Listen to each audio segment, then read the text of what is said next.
to the Handmade Wednesday.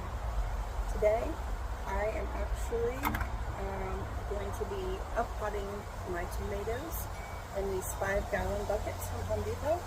But first we're going to drill some holes for drainage. I usually put anywhere between 5 and 10 holes in here depending on how big my drill bit is. This is 1/4 of an inch, so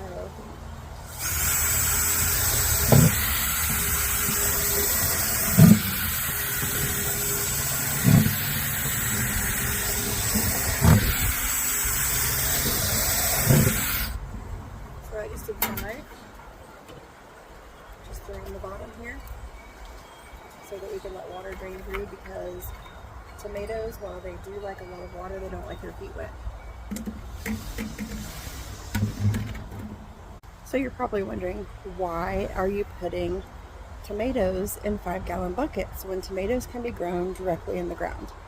Well, where we live, we have really hard clay soil, and not only is it hard to get a shovel into, but it doesn't drain very well, and tomatoes like water that drains.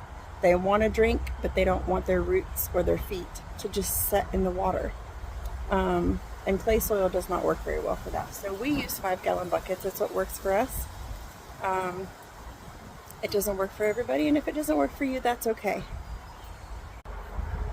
So I have a black cherry tomato that I'm going to put in here. But first I'm going to wet down the soil.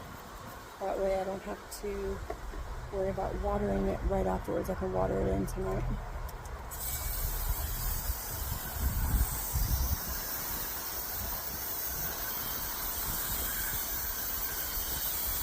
I want to get this soil good and wet so that it's not necessarily water standing on top of it, but it will soak through the bucket and actually start to come out the bottom, and I want to give it a chance to just kind of drain through so that it gets nice and wet and it's not dry in the middle.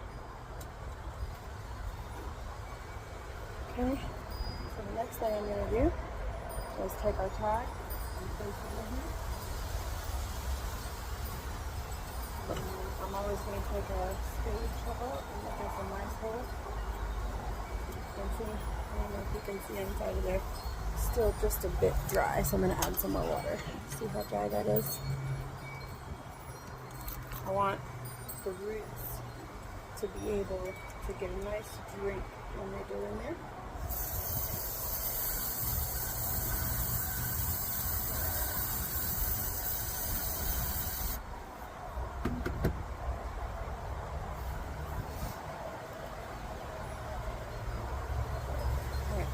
I'm going to just squeeze the cup just a little bit,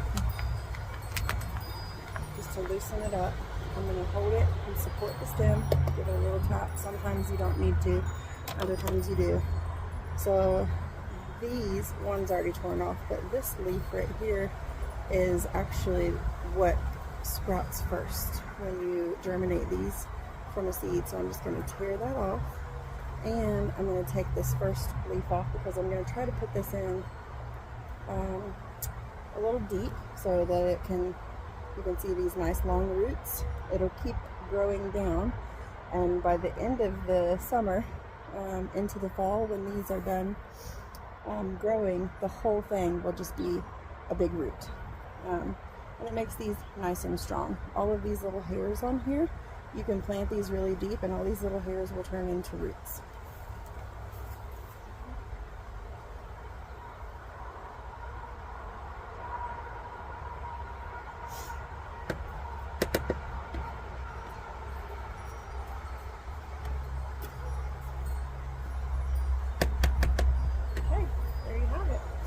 We have one black cherry tomato transplanted.